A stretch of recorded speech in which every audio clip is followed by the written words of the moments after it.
Year 1997 में launch होने वाला नासा का कैसिनी मिशन 2005 में सैटर्न मून एनसेलेडस के पास पहुंचता है। कैसिनी 2017 तक सैटर्न और उसके मून्स को ऑब्जर्व करते हुए ढेर सारे इमेजेस और डेटा हमसे शेयर करता है। कैसिनी के रिटायरमेंट के 6 साल बाद जून 2023 में रिसर्चर्स का एक इंटरनेशनल ग्रुप जब इस डेटा को दोबारा पलट कर देखने लगा, तब उनको कुछ ऐसा दिखा जिससे उनके होश उड़ गए। उनको यकीन नहीं हो रहा था कि जाने अनजाने में उन्होंने एक ग्राउंड ब्रेकिंग डिस्कवरी कर ली थी, जो एनसेलेडस को एलियन लाइफ ढूंढने के लिए one of the best spot बनाती है। Enceladus is one of the most habitable places in the solar system outside Earth.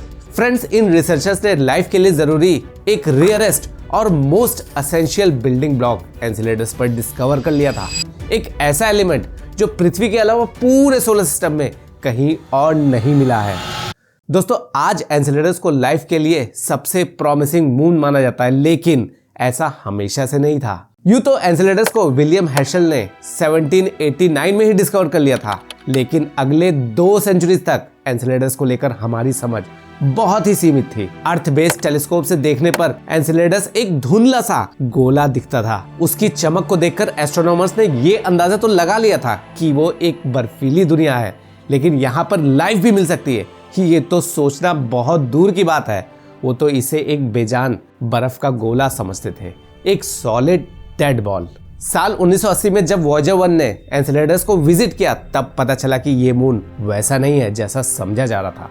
Voyager 1 को एनसेलेडस का पूरा सरफेस ताजे और सफेद बर्फ से ढका हुआ तो दिखा, लेकिन गौर करने वाली बात ये थी कि इसके सरफेस पर ज्यादा गड्ढे नहीं थे। ऐसा कैसे हो सकता है कि बिलियंस ऑफ ईयर्स पुराना ये मून करोड़ों एस्ट्रॉइड्स के बीच में भी इतने सालों के बाद भी इतना चिकना है? ये सिर्फ एक ही तरफ इशारा कर रहा था। एनसेलेडस डेड नहीं, जियोलॉजिकली एक्टिव मून है और इसके अंदर का मटेरियल लगातार सतह पर आकर जमा हो रहा है। अब सवाल ये आता है, अगर एनसेलेडस एक सॉलिड बॉल होता तो क्या अंदर का मटेरियल बाहर आ पाता? कुछ तो एनसेलेडस के अंदर चल रहा है, जिसका पता हमें कैसिनी मिशन के बाद ही चलता है। कैसिनी ने एनसेलेडस की जो तस्वीरें हमसे साझा करी, उसमें एनसेलेडस के साउथ पोल पर मोटी मोटी दरारें दिखाई पड़ी। टाइगर्स के शरीर पर जैसी काली पट्टियां दिखती है ना, कुछ उसी तरह एनसेलेडस के ये क्रैक्स दिख रहे थे। इसीलिए एनसेलेडस के इस फीचर को टाइगर स्ट्राइप्स कहा जाता है। ऐसे फैसिनेटिंग फीचर्स पूरे सोलर सिस्टम में कहीं और नहीं दिखे। लेकिन उससे भी ज्यादा फैसिनेटिंग है इन दरारों से निकलते हुए मैसिव प्लूम्स। दोस्तों, एनसेलेडस के टाइगर स्ट्राइप से 100 किलोमीटर से भी ज्यादा ऊंचे वाटर वेपर और आइस पार्टिकल से बने गीजर्स निकलते हैं।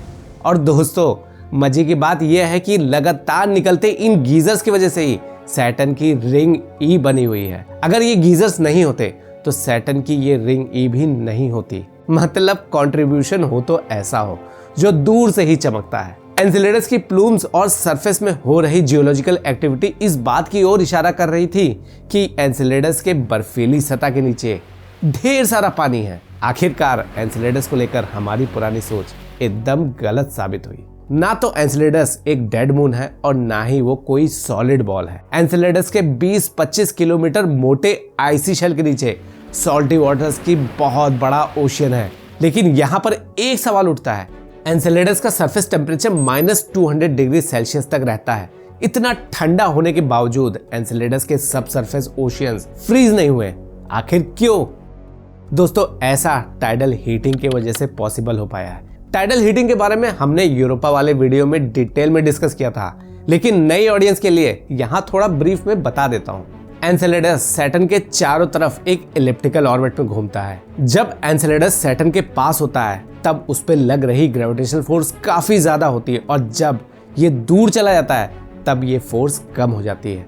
सैटर्न और बाकी मून से लग रहे इस वेरिंग ग्रेविटेशनल पुल की वजह से एनसेलेडस कंटिन्यूअसली स्ट्रेच और रिलैक्स होता रहता है। इस स्ट्रेचिंग और रिलैक्सिंग के कारण इसके अंदर फ्रिक्शन पैदा होती है, जो मैसिव हीट जनरेट कर देती है। इसी प्रोसेस को दोस्तों टाइडल हीटिंग कहते हैं। एनसेलेडस पे पानी मिल गया, हीट एनर्जी मिल गई। अब लाइफ ढूंढने के लिए जो बचा था वो है 6 एसेंशियल एलिमेंट्स, जिनको लाइफ के बिल्डिंग ब्लॉक्स बोला जाता है। इसके लिए कैसिनी ने एनसेलेडस से वाटर सैंपल्स कलेक्ट किए।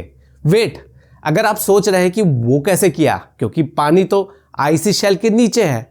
फ्रेंड्स, सैंपल कलेक्ट करने के लिए कैसिनी स्पेसक्राफ्ट को सिंपली इसके प्लूम से पास होना पड़ा। ऐसा करने में सैंपल्स की होम डिलीवरी हो गई। इसके अलावा कैसिनी ने कुछ सैंपल्स सैटर्न के रिंग ई से भी कलेक्ट कर लिए और जब इन सैंपल्स को स्टडी किया गया तब पता चला कि एनसेलेडस के ओशियन फ्लोर में हाइड्रोथर्मल वेंट्स पॉसिबली अवेलेबल हैं। आपको पता होगा दोस्तों, अर्थ पर लाइफ की शुरुआत सी फ्लोर में हाइड्रोथर्मल वेंट्स में ही हुई थी। क्या इसका मतलब एनसेलेडस के ओशियन फ्लोर पे भी लाइफ है? क्वाइट पॉसिबल, बट इतने जल्दी नहीं। पहले उन 6 बिल्डिंग ब्लॉक्स का भी तो पता लगाना है। फ्रेंड्स, एनसेलेडस के वाटर सैंपल्स में लगभग सारे एसेंशियल एलिमेंट्स डिस्कवर हो चुके हैं, सिवाय एक सबसे रेयर और सबसे इंपॉर्टेंट को छोड़ के, फॉस्फोरस। रिसर्चर्स ने जून 2023 में एनसेलेडस के ओशियन से फॉस्फेट डिस्कवर कर लिया, जो कि बाय द वे फॉस्फोरस का ही एक फॉर्म है। एनालिसिस में रिसर्चर्स को एनसेलेडस के ओशियन में फॉस्फोरस की इतनी कॉन्सेंट्रेशन मिल गई जो लाइफ को इजीली सपोर्ट कर सकती है। ये पहली बार है जब फॉस्फोरस एलिमेंट पृथ्वी के बाहर किसी एलियन ओशियन में मिले हो।